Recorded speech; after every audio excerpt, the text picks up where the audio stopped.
जय हिंद साथियों, आपकी तैयारी कैसी चल रही है। अभी हम लोग पढ़ रहे हैं। बहुत से कैंडिडेट्स का मेरे पास मैसेज आया था कि सर आप हमें रस पढ़ा दीजिए। क्या क्या पढ़ा दीजिए? रस। तो मैंने आपके सामने कई वीडियो प्रोवाइड कराई। पार्ट 1 और पार्ट 2 हो चुका है, ठीक है। जो पार्ट 1 हुआ है उसमें मैंने बताया है रस का अर्थ क्या होता है, ठीक है। मैं आपसे कुछ क्वेश्चंस भी पूछूंगा, ठीक है, और आप उसका जवाब कमेंट बॉक्स में ज़रूर देना। इससे आपको भी अंदाज़ा लगेगा कि आपने कितनी तैयारी की है रस को लेकर, ठीक है। आप हमें बताइए कि रस का मतलब क्या होता है, ठीक है। चलिए मैं बता ही दे रहा हूँ रस का अर्थ क्या होता है। एक बार थोड़ा सा रिवीजन टाइप का हो जाएगा। रस का अर्थ होता है आनंद। जैसे मान लीजिए कि आप इंटरव्यू की तैयारी कर रहे हो, तो इंटरव्यूअर आपसे सिंपल सा क्वेश्चन पूछ देता है। आप अगर मान लो कहोगे कि सर मैं रस पढ़ाना चाहता हूँ, ठीक, पूछेगा कि रस का मतलब क्या होता है, तो आप कहोगे आनंद, ठीक है। जैसे मान लो कि कहेगा कि एक वाक्य होता है, मैंने आपसे बताया था कि वाक्यम रसात्मकम काव्यम। वह वाक्य जो रस से युक्त है उसे काव्य कहते हैं। यह कथन किसका है? आप हमें कमेंट बॉक्स में बताइए, टाइप कर दीजिए कमेंट बॉक्स में वाक्यम रसात्मकम काव्यम, यह किसका कथन है, ठीक है। यह आपके लिए टेस्ट है, ओके। ऐसे ऐसे मैंने पार्ट 1 में आपको बताया था, परिभाषा बताया था कि रसते आस्वाद्यते इति रसः, ठीक है। ये मैंने पढ़ा दिया है, अभी नहीं पढ़ाऊंगा, ठीक है। रस संप्रदाय के प्रवर्तक कौन हैं? आपने कमेंट बॉक्स में भी इसके पहले वाली वीडियो में बता दिया है, भरत मुनि है, ठीक है। भरत मुनि दूसरी शताब्दी से हैं, ठीक है। ये मैं रिविजन करा रहा हूँ। और आचार्य रामचंद्र शुक्ल ने भी कहा है कि जिस प्रकार आत्मा की मुक्तावस्था ज्ञान दशा कहलाती है, वैसे ही हृदय की मुक्तावस्था रस दशा कहलाती है। एक इसका कोई कथन है, यह और मतलब अनगिनत बार पूछा है क्या, कि आचार्य रामचंद्र शुक्ल का जो कोटेशन होता है ना, परीक्षाओं में अक्सर आता है, ठीक है। और एक चीज़ मैं और आपसे बता दूं, लगे हाथ एक ट्रिक में बता दूं। जैसे मान लीजिए कि किसी परीक्षा में जा रहे हो, कोटेशन है, कोई कोटेशन है, ठीक है। और मान लो कि 4 ऑप्शन दिया है, उसमें मान लो कि महावीर प्रसाद द्विवेदी हैं, डॉक्टर नगेंद्र हैं, आचार्य रामचंद्र शुक्ल हैं, राम स्वरूप चतुर्वेदी हैं। तो मैंने ऐसा महसूस किया है, मैं ये नहीं कह रहा हूँ कि शुक्ल जी को ही लगा के आना, ठीक है, लेकिन अक्सर मैंने देखा है कि जो उच्च स्तरीय परीक्षाएं होती है, जैसे KBS, NBS, DSSB, UP, TGT, PGT, PRT, जो भी हो, मैंने कई परीक्षाएं दी हैं। तो अक्सर मतलब कि ये कह सकते हैं कि 90% आचार्य रामचंद्र शुक्ल जी सही होते हैं। यह उस कंडीशन में लगाना, जैसे मान लो कि ABCD, ये चारों ऑप्शन आपको समझ में ही नहीं आ रहा है कि यह जो ऊपर कथन दिया हुआ है यह किसका है। और अगर मान लो कि कहीं शुक्ल जी का नाम दिया है, तो जैसे मान लो कि इधर उधर लगाने से अच्छा शुक्ल जी को ही लगा देना, हो सकता है सही हो सकता है, ठीक है। लेकिन कोशिश कीजिए, मतलब ट्रिक के भरोसे काम नहीं चलेगा। ये लगे हाथ वाले से तो नौकरी नहीं मिलती है, लगना पड़ता है। तो वही मैं यही बता रहा था कि रस के संदर्भ में, कविता के संदर्भ में शुक्ल जी ने कहा है कि जिस प्रकार आत्मा की मुक्तावस्था ज्ञान दशा कहलाती है, वैसे ही हृदय की मुक्तावस्था रस दशा कहलाती है, ठीक है। ये मैंने बता दिया था। ये किस में बताया था? पार्ट 1 में। ये मैंने रिवीजन कराया है, आप उसको देख लीजिएगा, बहुत ही इंपॉर्टेंट वीडियो है, ठीक है। और उसमें मैंने बताया है रस और उसका अस्थाई भाव, पार्ट 1 में बताया है। पार्ट 2 में मैंने क्या बताया है? विभाव किसे कहते हैं, क्या विभाव किसे कहते हैं, विभाव के कितने प्रकार है मैंने बता दिया है, ठीक है। और ये वीडियो पब्लिक भी है, पार्ट 1 पब्लिक नहीं है। पार्ट 1 सिर्फ किसको मिला है? जो हमारे साथ जुड़े हुए हैं, ऑफिशियल नंबर 63 93 74 44 74, इसके माध्यम से जो भी चाहे इंटरव्यू एंड डेमो क्लास के लिए जुड़े हों, या फिर DSSB के लिए जुड़े हों, ठीक ना, या फिर UP, TGT, PGT, PRT के लिए जुड़े हों, पार्ट 1 सिर्फ इन्हें ही मिला है, लेकिन पार्ट 2 पब्लिक है। अब पब्लिक है तो आप हमें कमेंट बॉक्स में बताओ कि विभाव किसे कहते हैं। आपने वीडियो देखी है कि नहीं? अगर नहीं देखी है तो देख लेना ज़रूर, बहुत इंपॉर्टेंट है। विभाव के कितने प्रकार होते हैं ये आपको आना चाहिए, मैंने बता दिया है। अनुभाव किसे कहते हैं ये मैंने बता दिया है, ठीक, आपको आना चाहिए। अगर आ रहा है तो तुरंत टाइप कर दो। अनुभाव कितने प्रकार होते हैं? विभाव, अनुभाव, संचारी भाव, ठीक ना। आचार्य रामचंद्र शुक्ल के अनुसार संचारी भाव कितने प्रकार के होते हैं, ठीक ना, ये आपको बताना है कमेंट बॉक्स में। ये आपके लिए टेस्ट है। इसके बाद से मैं शुरू करूँगा पार्ट 3। और ये जो पार्ट 3 है ना, ये भले ही 3 है लेकिन फ्री नहीं है, यह पब्लिक नहीं है, यह सिर्फ इन्हें मिलेगी वीडियो, ठीक है। जो KBS से NBS में इंटरव्यू की तैयारी कर रहे हैं, DSSB की तैयारी कर रहे हैं, UPT PGT PRT की, इन्हें मिलेगी। बहुत इंपॉर्टेंट वीडियो होने वाली है। अच्छा, कुछ कैंडिडेट्स ने हमें ये कहा कि सर हमें 8 बजे वाली क्लास, मतलब गुरुजी आप तत्काल वाली वीडियो नहीं दे रहे हैं, ये बताओ। बहुत से कह रहे हैं कि गुरुजी आपने ठंडी के मौसम में वीडियो बनाई है, वो हमें अभी दे रहे हैं गर्मी में। सुनो, मैं जहाँ पर इस समय हूँ वहाँ पे ये टोपी नहीं लगाऊंगा ना तो अंदर ठंडी लग जाएगी, और ठंडी लग जाएगी तो आपको क्लास नहीं चल पाएगा। बाहर बारिश हो रही है इस समय, समझे। आज कौन तारीख है? आज 15 तारीख है ना, 15 मार्च 2023। मैंने घर पे फ़ोन किया था, कह रहे लोग कि एकदम शरीर जल रहा है, उतनी गर्मी है, ठीक ना। गर्मी है, नीचे लोग बनियाइन पे घूम रहे हैं। इधर देख लो हमारा बनियाइन, पहाड़ पे हूँ, हिमालय पर्वत पे। यहाँ मौसम ऐसे ही रहता है, ठीक ना। मज़ा भी लेकिन आता है। हम इस पहाड़ को पहाड़ नहीं महसूस करते हैं, इसमें बाहर हमको लगता है, ठीक ना। लेकिन जो भी विषम परिस्थितियाँ हों, अभी लाइट है ना, अभी कब से लाइट चली जाएगी, क्या करोगे? नेटवर्क है, चला जाएगा। कभी कभी मैं 8 बजे वाली क्लास 8:10 पे 15 मिनट पे दे देता हूँ, क्योंकि कभी कभी क्या होता है, नेटवर्क डाउन चलता है, ठीक ना। तो आप भावनाओं को समझिएगा, ठीक है। कभी कभी 5 मिनट लेट ही हो जाता है, क्योंकि वीडियो अपलोड करता हूँ, नेटवर्क काम नहीं करता है, गोल गोल घूमता है, क्या करोगे? लेकिन परिस्थितियाँ चाहे विषम कितनी ही हों, हमारा हार्डवर्क जारी रहेगा आपके सिलेक्शन के लिए, समझे। आज हम समझते हैं पार्ट 3 में हम क्या समझेंगे। देखो, बहुत इंपॉर्टेंट वीडियो आपके लिए होने वाली है, कॉपी लेकर बैठ जाइए। जितना क्वेश्चन पूछा हूँ अभी कमेंट बॉक्स में बता देना जरूर, टेस्ट आपका है। अभी क्या है? रस भाग 3। क्या है? भाग 3। मैं भाग 3 बताने जा रहा हूँ। अब देखिएगा, भाग 3 में मैं आपको ये बताऊँगा कि जैसे कि कभी कभी इंटरव्यूअर आपसे पूछ देते हैं कि जैसे मान लो कि कभी कभी देखो कई बातें होती है। एक होता है रस, क्या होता है? एक होता है रस, ओके। एक होता है अस्थाई भाव, क्या? अस्थाई भाव, ये मैंने पार्ट 1 में बता दिया है, लेकिन अभी थोड़ा सा रिवीजन हो जाएगा, ठीक है। एक होता है रस, अस्थाई भाव, फिर होता है वर्ण, एक होता है देवता। हर रस का एक वर्ण होता है और एक होता है देवता। तो इससे रंग को क्या कहते हैं? वर्ण, और एक होता है देवता। इंटरव्यूअर मान लो कि आपसे पूछ दे कि विष्णु भगवान का संबंध किस रस से है, समझ गए कि नहीं? हाथ से रस का संबंध किस रस से, किस भगवान से है, किस वर्ण से है, ये आपको पता है कि नहीं? ये इंपॉर्टेंट बहुत है। नॉर्मल आपको लग रहा होगा, लेकिन यहाँ से क्वेश्चन बनता है इंटरव्यू में भी, डेमो क्लास में भी, ठीक है। ओके, अगर हिंदी साहित्य के विद्यार्थी हो तो बड़ी ध्यान से इसको देखना समझना, ठीक है। हम एक एक कॉलम ऐसे बना के समझा दे रहे हैं, ठीक है। देखो, सबसे पहले मान लो कि हम समझ लेते हैं श्रृंगार रस। क्या? श्रृंगार रस, ठीक है। श्रृंगार रस, श्रृंगार रस का अस्थाई भाव क्या होता है? बता दिया था मैंने पहले ही से, क्या होता है? रति होता है, ठीक है। श्रृंगार रस का अस्थाई भाव रति। आप में कमेंट बॉक्स में बताओ कि इसका वर्ण क्या होता है श्रृंगार रस का, आपको पता है कि नहीं? इंटरव्यूअर मान लो पूछ दिया, या फिर किसी परीक्षा पूछ दिया कि श्रृंगार रस का वर्ण क्या होता है, देवता क्या होता है, आप कमेंट बॉक्स में टाइप करके बताओ। तो देखो, जो श्रृंगार रस होता है ना, जो श्रृंगार रस होता है, इसका वर्ण होता है श्याम। क्या होता है? श्याम वर्ण, ठीक ना। और इसके देवता कौन होते हैं बताओ? श्रृंगार रस के देवता कौन होते हैं? कामदेव। क्या होता है? कामदेव। कामदेव, कामदेव भी होते हैं और विष्णु भगवान भी होते हैं। और क्या होते हैं? विष्णु, ठीक है। ये दोनों क्या होते हैं? श्रृंगार रस के देवता होते हैं, ओके। अब देखिए, अब होता है हास्य रस। क्या होता है? हास्य रस। हास्य रस, इसका अस्थाई भाव क्या होता है? आप सभी को पता है ना, इसका अस्थाई भाव होता है हास्य। क्या होता है? हास्य।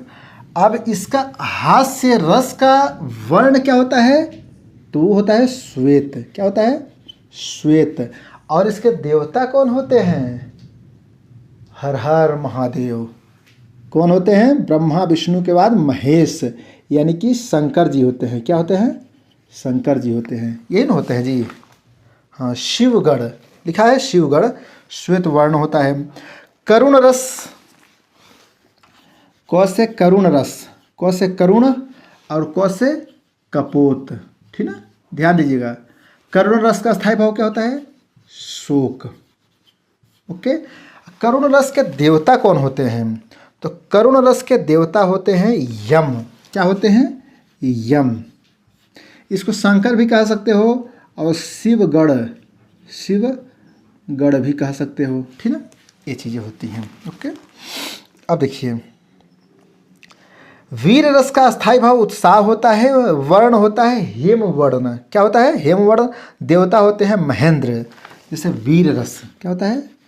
वीर रस। वीर रस का स्थायी भाव क्या होता है? उत्साह। ये आपके लिए रिवीजन चल रहा है, सिर्फ इतना रिवीजन चल रहा है क्योंकि पार्ट 1 में मैंने बताया था, ठीक ना। तो वीर रस का स्थायी भाव उत्साह होता है। क्या होता है? उत्साह। वर्ण यानी रंग होता है हेम वर्ण। क्या होता है? हेम वर्ण, ठीक। और देवता क्या होता है? महेंद्र। ओके, ये क्या है? देवता। यहाँ से क्वेश्चन बनता है, इसको लिख लीजिएगा एक पेज पर, आराम से लिख लीजिए, ठीक है। रौद्र, रौद्र रस का स्थायी भाव होता है तो क्रोध, और रौद्र रस में आ जाओगे तो लाल वर्ण हो जाएगा और रुद्र देवता होते हैं, ठीक है। देखो, रौद्र रस, रौद्र रस के देवता कौन है? रुद्र।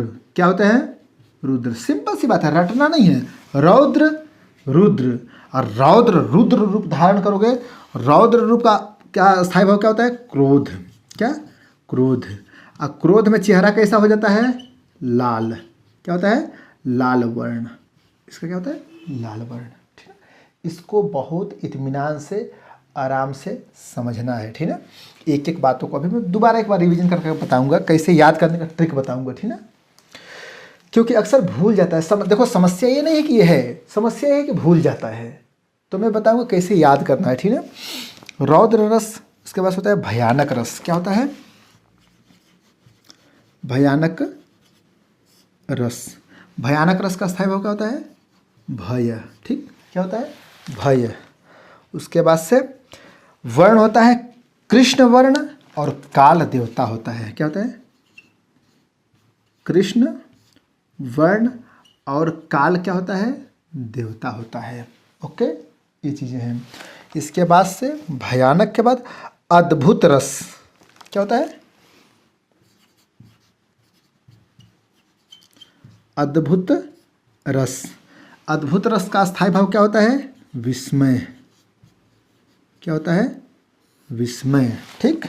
अद्भुत रस, विस्मय। पीत वर्ण होता है और गंधर्व देवता। क्या होता है? पीत वर्ण और गंधर्व,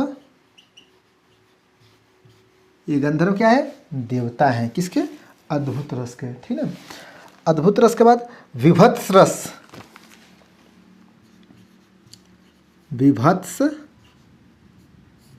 रस क्या होता है? विभत्स रस। विभत्स रस, इसके बारे में मैंने बता दिया था पार्ट 1 में कि विभत्स रस होता क्या है, ठीक ना। वो मैंने बताया था ना, कोरोना काल में जैसे उदाहरण दिया था कि लोग मर गए थे तो कुत्ते नोच नोच के खा रहे थे लोगों को, ठीक ना। वहाँ पे कैसा दृश्य था, मक्खियाँ भिनभिना रही थी, ये था, ठीक है। विभत्स रस, इसका क्या होता है? अस्थायी भाव जुगुप्सा। क्या होता है? जुगुप्सा। ओके, उसके बाद से इसका वर्ण होता है नील वर्ण। क्या होता है? नील वर्ण। और काल देवता क्या होता है? महाकाल। क्या होता है? महाकाल। ओके, ये क्या होता है? महाकाल। उसके बाद शांत रस, निर्वेद, इसका स्थायी भाव होता है धवल वर्ण और लक्ष्मी नारायण। देखो, शांत रस, इसको याद करने का तरीका मैं भी बताऊंगा। शांत रस, ठीक है। शांत रस का स्थायी भाव क्या होता है? निर्वेद। क्या होता है? निर्वेद। ओके, निर्वेद के साथ साथ धवल वर्ण। वर्ण क्या होता है? एकदम धवल, अमल धवल गिरि के शिखरों पर, ठीक ना। धवल वर्ण इसका हो गया। और लक्ष्मी नारायण इसके देवता हैं। कौन है? लक्ष्मी नारायण इसके देवता हैं, ठीक। ओके, देखिए आपने कमेंट बार बार किया था ना कि सर रस छंद अलंकार पढ़ा दीजिए, ठीक ना। तो रस छंद अलंकार में रस चल रहा है और बहुमत जो होता है ना उस पर ज़्यादा ध्यान देना चाहिए, ठीक ना। तो आपका इस पर बहुमत है, ठीक ना। आपने कई बार कहा था कि गुरुजी ये बताइए, ठीक ना। कान ढुकना चाहिए, ठंडी ना लगे, क्योंकि आपके लिए हमें जीना है, पढ़ाना है बढ़िया से, ठीक है। देखो रस, अच्छा एक चीज़ बताओ, रसराज किसे कहते हैं, ठीक ना। अभी रस हमको देखने को मिला तो हम तुरंत पूछ रहे हैं रसराज किस रस को कहते हैं और क्यों कहते हैं। कमेंट बॉक्स में टाइप कर देना क्यों कहते हैं। क्योंकि सबको पता है श्रृंगार रस को रसराज कहते हैं, बच्चा बच्चा जानता है हिंदी साहित्य का, लेकिन क्यों कहते हैं ये आप हमें समझा दो, ठीक है। अब देखो एक बार हम रिवीजन करते हैं ध्यान से, इसका एक तो स्क्रीनशॉट पहले ले लो, ठीक है, आराम से, ठीक। अब देखो श्रृंगार रस का स्थायी भाव रति होता है, ठीक ना। और रंग क्या होता है, श्याम वर्ण, और देवता कामदेव और विष्णु, ठीक ना। इसको देखो जैसे मतलब श्रृंगार तो हम कहते हैं ना कि कामुक हो, वो क्या है, कामुक है, उस पर काम देवता का प्रभाव है, ठीक ना। वो श्रृंगार की ही बातें करता है। तो देवता का श्रृंगार रस के हैं कामदेव और विष्णु भगवान हैं। श्याम वर्ण, ठीक ना, श्याम वर्ण इसका है। हास्य रस का अस्थायी भाव तो आपको पता है ना, हास होता है, ठीक ना। और श्वेत, ठीक है, हास मतलब खुश वही रहेगा जिसका मन श्वेत रहेगा। श्वेत मतलब सफ़ेद, है ना, मतलब एकदम मलिन ना हो, सफ़ेद। और शंकर शिवगण, ठीक है, शंकर खत्म करो, शिवगण सिर्फ रखो, ठीक ना। शिवगण किताब में क्या लिखा है, शिवगण, तो यही ऑप्शन में आ जाएगा। शंकर तुम लोग ढूंढ रहे हैं, ठीक ना। इसको दोबारा लिख दे रहा हूँ, शिवगण, ठीक ना। ये क्या है, हास्य रस के देवता हैं, ठीक। अच्छा ये बताओ, जब शिव भगवान गए थे जब शादी करने के लिए, तो उनके गले में सर्प, आगे पीछे बिच्छू बांदर सब हैं, ठीक है, भूत आगे हैं बराती। तो वहाँ के महिलाएं कुछ डर गई या कुछ क्या हो गया, कुछ हंसने लगी, हाथ से हंसी आ गया, अपने ऊपर भभूत लपेटे हुए थे। तो इसलिए क्या शिव भगवान क्या है, हास्य रस के भगवान हैं, ठीक। क से करुण और वर्ण कपोत, क से करुण क से कपोत, ठीक। करुण रस का स्थायी भाव पता है, शोक होता है। और यम, ये बताओ जहाँ पे यमराज आ जाएंगे वहाँ पे क्या करुणा ही तो रहेगा ना, लोग शोक मनाते हैं जिसके घर में यम पहुँच जाते हैं। यमराज का काम क्या है, निकाल लेते हैं, निकाल के लेके चले जाते हैं, सांस को लेके चले जाते हैं, मृत्यु। तो शोक यानी करुण, करुण रस के भगवान यम हैं। वीर रस का स्थायी भाव क्या होता है, उत्साह। और रंग क्या होता है, हेमवर्ण। बारिश बहुत तेज हो रही है बाहर, बहुत तेज बिजली कड़क रही है हिमालय पर्वत पे, सोचो बिजली न जाए, आराम से पहले पढ़ लो। हेमवर्ण भगवान कौन होते हैं, महेंद्र, क्या महेंद्र। इसके रौद्र रस का अस्थायी भाव क्या होता है, क्रोध। और कोई क्रोध में आता है तो चेहरा कैसा होता है, लाल हो जाता है। और रौद्र रस के देवता कौन होते हैं, रुद्र। रौद्र रुद्र, क्रोध में चेहरा लाल, सिंपल सी बात है, याद हो जाएगा। भयानक का स्थायी भाव भय होता है। रंग क्या, कृष्ण वर्ण। और काल भगवान हो, काल इसके देवता हैं, किसके, भयानक। ये बताओ जब काल आ जाएगा आपके सामने तो आपको भय लगेगा ही, भयानक रस आ जाएगा, ठीक। अद्भुत रस, इसका क्या होता है, अद्भुत रस का अस्थायी भाव क्या होता है, विस्मय। पीत वर्ण होता है, गंधर्व देवता होते हैं। विभत्स रस का स्थायी भाव होता है, जुगुप्सा। वर्ण नील होता है और भगवान कौन होते हैं, महाकाल होते हैं, ठीक। शांत रस का स्थायी भाव निर्वेद होता है। धवल, हिमगिरि के उत्तुंग शिखर पर, क्या धवल धवल, अमल धवल, ठीक ना। अमल धवल क्या होता है, बादल जो यहाँ पर होता है ना हिमालय पर्वत को, क्या होता है, अमल होता है, धवल होता है, बहुत पवित्र होता है, ठीक ना। और लक्ष्मी नारायण, जहाँ पे माता लक्ष्मी रहती हैं वहाँ पे लोग शांत रहते हैं। शांत का मतलब क्या, अगर मान लो आपके पास लक्ष्मी है तो मन शांत रहेगा, आराम से बैठ के तैयारी करोगे, पढ़ाई करोगे। और लक्ष्मी नहीं है तो मन अशांत रहेगा, भैया कहीं से 2 पैसे की व्यवस्था करो, शाम को सब्जी कहाँ से आएगी, तैयारी भी कर रहे हो, मन भी अशांत है। तो शांत, शांत जहाँ शांत रस है वहाँ की देवता कौन है, लक्ष्मी, ठीक ना। मन भी धवल रहेगा, एवं निर्वेद निर्वेद, ठीक है। ये चीज़ें हैं। कुछ महत्वपूर्ण पॉइंट्स की भी हम बात कर लें, जैसे श्रृंगार रस को कार्य व्यापार की व्यापकता के कारण रसराज कहा जाता है, ठीक ना। इसके मुख्यतः दो भेद होते हैं श्रृंगार रस के। कौन कौन से भेद होते हैं? श्रृंगार रस के पार्ट 1 और 2 में, 1 या 2 मैंने बताया था कि दो भेद होते हैं, आप सभी को पता होना चाहिए, संयोग श्रृंगार और वियोग श्रृंगार। वियोग श्रृंगार को विप्रलंभ श्रृंगार भी कहते हैं। क्या कहते हैं? विप्रलंभ श्रृंगार। ओके। इसके साथ साथ वियोग के भी कुछ भेद होते हैं, जैसे पूर्वानुराग, मान, प्रवास, करुण विप्रलंभ। इसके बारे में आपको विस्तार से बताऊंगा। मान क्या होता है? जैसे मान लो इंटरव्यूअर, मान लो कि इंटरव्यू देने गए हो, ठीक ना, इंटरव्यू देने गए हो तो वहाँ पे आपसे पूछ दिया कि मान क्या होता है, पूर्वानुराग क्या होता है, आपको बताना पड़ेगा। और आप लोगों को रस हल्के मत लेना। और एक चीज़, एक मनुष्य का स्वभाव होता है ना कि अब मैं रस पढ़ाने लगा हूँ ना, तो कई कमेंट आ रहे हैं, गुरुजी अब कविता पढ़ाइए। अरे भागम भाग क्यों मचाए हो भाई? अभी इंटरव्यू होने में टाइम लगेगा, तो रस पढ़ा रहा हूँ, इत्मीनान से 2-4 वीडियो बनेगा, पढ़ा लूँगा। फिर कविता मैंने पढ़ा दी है ना, कविता 3-4 पढ़ा दी है। और जिस तरह से कविता गा के पढ़ाया हूँ वैसे आप अपने मनपसंद की कविता पढ़ लेना। बाकी कुछ कैंडिडेट ने मैसेज किया था कि सर कठपुतली पढ़ा दीजिए। अरे भैया कठपुतली भी पढ़ा दूंगा, पहाड़ भी पढ़ा दूंगा, सब पढ़ा दूंगा, ठीक ना, परेशान नहीं होना है। लेकिन जिस टॉपिक को पढ़ा रहा हूँ उसको इत्मीनान से पढ़ लीजिए, ठीक ना। क्योंकि जो भी पढ़ो, अब मान लो कि पूछ दे कि किस रस के भगवान महेंद्र हैं, बताओ। अभी भी मैंने पढ़ाया है, ढक दिया हूँ, चलो ढक दिया। बताओ महेंद्र किसके भगवान हैं? हाँ, गंधर्व किस रस के भगवान हैं? जो पढ़ो इत्मीनान से पढ़ो ना, इसको पहले रटना बढ़िया से, ठीक ना। उसके बाद से हम पढ़ाएंगे कि वियोग के अंतर्गत 10 काम दशाओं का वर्णन होता है। कौन कौन से 10 काम दशा हैं? अगर आपको पता है तो टाइप कर दो, नहीं पता है तो अगले दिन हम इसको समझाएंगे कौन कौन से 10 दशा हैं, ठीक ना। और हास्य रस के कुल कितने भेद हैं? 6 भेद होते हैं। कितने भेद होते हैं? 6 भेद होते हैं। अगली वीडियो में हम आपको यही बताएंगे, यही समझाएंगे, ठीक है ना। मेरा प्रयास कैसा लगा ज़रूर बताना। और हाँ, जितना मैंने अभी भी पूछा ना कि हास्य रस के 6 भेद होते हैं, कौन कौन से होते हैं, कमेंट बॉक्स में टाइप करके बताओ, तब हम जान जाएंगे हाँ असली ज्ञानी हो, ठीक ना। फिर मिलते हैं एक शानदार वीडियो के साथ, तब तक के लिए बहुत बहुत धन्यवाद। अपनी तैयारी को जारी रखिए। Best of luck.